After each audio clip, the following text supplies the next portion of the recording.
बच्चों, हम 6th class की पुस्तक संस्कृत पुस्तक दीपकम इसके 12वां पाठ पढ़ रहे हैं। तो आइए 12वें पाठ के हम पेज नंबर 136 तक अभ्यास के प्रश्न कर चुके हैं और आज हम 137 इस पे ये कुछ शब्द रूप दिए गए हैं, इनके बारे में आज पढ़ेंगे। देखिए, यदि आप इनमें से एक आध शब्द भी याद कर लेते हैं तो क्या होगा, उससे मिलते जुलते आप अन्य शब्दों को भी लिख सकते। अब यहाँ देखिए, सबसे पहले अकारांत पुल्लिंग शब्द है। अकारांत पुल्लिंग शब्द द्वितीय विभक्ति के रूप दे रखे हैं। यहाँ अकारांत, इकारांत, अकारांत, सर्वनाम, इन सब की केवल द्वितीय विभक्ति के रूप दिए गए हैं।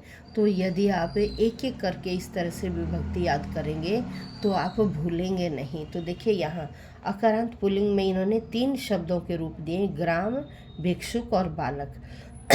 यदि आप इन्हें याद कर लेंगे तो इनसे मिलते जुलते और भी शब्द लिख सकते हैं। तो देखिए, ग्राम का बनेगा ग्रामम, ग्रामौ, ग्रामान। ये एक वचन, ये द्विवचन, ये बहु। अब भिक्षुक का देखिए, हम भिक्षुक नहीं देखते, अब ग्राम से ही करेंगे। यहाँ ग्रामम लिखा है तो क्या आएगा, भिक्षुकम। यहाँ ग्रामौ है तो भिक्षुक, केवल शब्द में अंतर होगा, प्रत्यय सेम रहेंगे। यहाँ ग्रामान है तो भिक्षुकान। अब बालक का देखिए, बालकम, बालकौ, बालकान। ठीक है। राम का देखिए, रामम, रामौ, रामान। ठीक है। नर का देखिए, नरम, नरौ, नरान। क्या है, केवल शब्द में अंतर है, प्रत्यय बिल्कुल सेम रहेंगे, म, औ और आन। ठीक है। अब नेक्स्ट देखिए, आकारांत स्त्रीलिंग। आकारांत जिसके अंत में आ है, यहाँ तो अंत में अ था इसीलिए अकारांत बोलते हैं, जिनके अंत में आ है उन्हें बोलते हैं आकारांत। अब देखिए, भिक्षा, भिक्षाम, भिक्षे, भिक्षाः, भिक्षाम, भिक्षे, भिक्षा। ऐसे माला का मालाम, माले, मालाः। बालिका का बालिकाम, बालिके, बालिका। अब कन्या देखिए, कन्याम, कन्ये, कन्याः। ऐसे शाला, शालाम, शाले, शालाः। बाला का बालाम, बाले, बालाः। अब तत् का इन्होंने दिया स्त्रीलिंग, ताम, ते, ताः। ये सर्वनाम शब्द है, इनका थोड़ा सा डिफर, ताम, ते, ताः। अब इकारांत स्त्रीलिंग देखिए, नदी, नदीम, नद्यौ, नदीः, नदीम, नद्यौ, नदी। लेखनी का लेखनीम, लेखन्यौ, लेखनीः। भगिनी का भगिनीम, भगिन्यौ, भगिनीः। ठीक है। अब अकारांत नपुंसक। नपुंसक का क्या होता है, प्रथमा और द्वितीय विभक्ति एक जैसी चलती और तृतीया से सप्तमी तक अकारांत पुल्लिंग की तरह चलते हैं। ठीक है। फलम, फले, फलानि। पुस्तकम, पुस्तके, पुस्तकानि। जलम, जले, जलानि। गृहम, गृहे, गृहाणि। पुष्पम, पुष्पे, पुष्पाणि। पुस्तकम, पुस्तके, पुस्तकानि।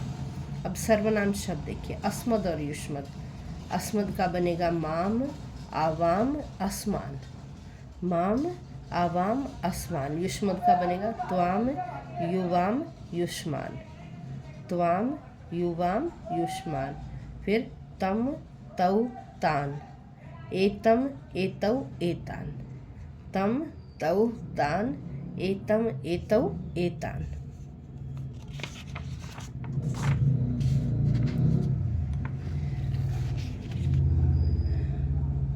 अब यहाँ देखिए, उदाहरणानुसारम पदानाम द्वितीय विभक्ति रूपाणि लिखन्तु। अब द्वितीय विभक्ति के रूप लिखने हैं। युवक है युवकम, आसंदः का आसंदम, धनिकौ का धनिकम, पादाः का पादम, गोल दीपौ का गोल दीपम, हस्तः का हस्तम, अहम का माम, युवाम का त्वाम। ऐसे ही पूजा का पूजाम, कविते का कविताम, नासिका का नासिकाम, पत्रिका का पत्रिकाम, पेटिका का पेटिकाम, यूयम का यूयम का युष्मान, यूयम का त्वाम, आवाम का माम।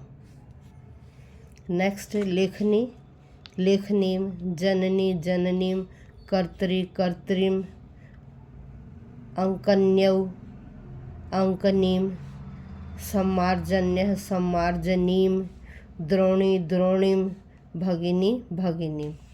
नगरम नगरम नगरम, पुष्पे पुष्पम, पुष्पाणि पुष्पम, पुस्तकानि पुस्तकम, वनानि वनम, त्वम त्वाम, सह तम। इस तरह से इनके द्वितीय विभक्ति के रूप लिखने हैं। ये एक बार फिर सुन लीजिए।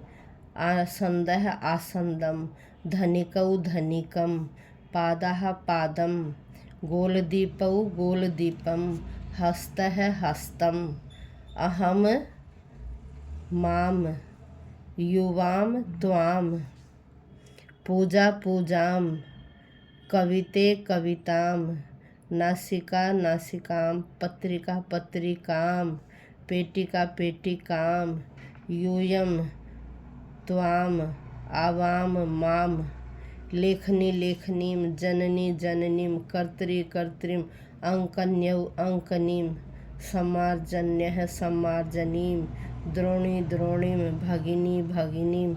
नगरम नगरम, पुष्पे पुष्पम, पुष्पाणि पुष्पम, पुस्तकानि पुस्तकम, वनानि वनम, त्वम त्वाम, सह तम।